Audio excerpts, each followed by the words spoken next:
আসসালামু আলাইকুম সবাইকে। আশা করি সবাই ভালো আছেন। এত পরিমাণে বৃষ্টি হচ্ছে যে বৃষ্টি ছাড়ার নামই নেই। গত 3 মাস থেকে এভাবে বৃষ্টি ঝরছে। জ্যৈষ্ঠী মাস থেকে যে গাছে প্রচুর আম ছিল তখন, তাও বেশিরভাগ আমই পানির জন্য নষ্ট হয়ে গেছে পোকার কারণে। তো এই দেখুন আমার ছাদে প্রচুর পরিমাণে পানি জমেছে সকাল থেকে, আর রাতেও প্রচুর বৃষ্টি হয়েছে। তো ভাবলাম অনেক দিন ছাদে উঠি না, গাছগুলোর কী অবস্থা। আসলে গাছ বলতে আমার কিছুই নেই, সবই বর্ষার কারণে নষ্ট হয়ে গেছে। যে কয়টা আছে সেগুলোই নষ্ট হওয়ার যাওয়ার মতো হয়েছে। গত 2 বছর ধরে দেখছি এমন বর্ষা, এর আগে কিন্তু কখনো এরকম অন টাইমে এরকম এ ধরনের কোনো বর্ষা হয়নি। আর এত প্রচুর পরিমাণে চারিদিকে বন্যা হচ্ছে, মানুষের ভীষণ দুরবস্থা, টিভি খুললেই কিন্তু বোঝা যাচ্ছে। তো কী আর করব, আমাদের ছাদে আমার এত গাছ ছিল, গাছগুলো সব একেবারেই নষ্ট হয়ে গেছে। জানি না কবে বর্ষা শেষ হবে আর শীত আসবে, আবার নতুন করে সব কিছু ঠিক করতে হবে, লাগাতে হবে কিছু গাছ।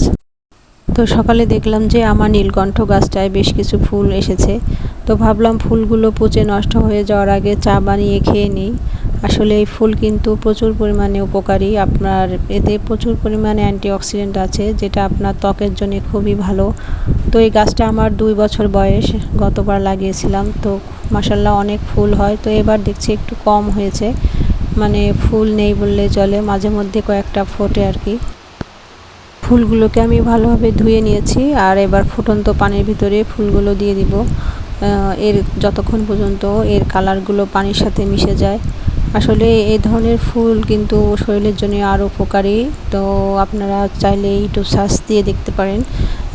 এর অপরাজিতা ফুল কিন্তু আমাদের জন্য সত্যি খুবই উপকার।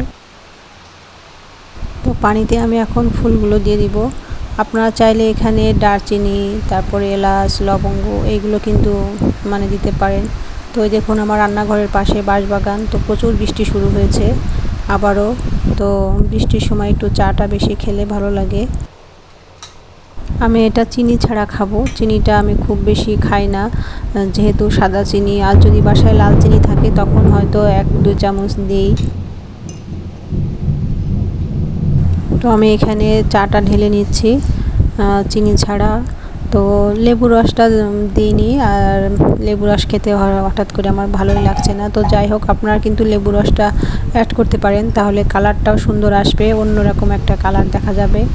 সন্ধ্যায় চলে এসে চা নিয়ে, তো এখানে দাঁড়িয়ে চাটা খাবো।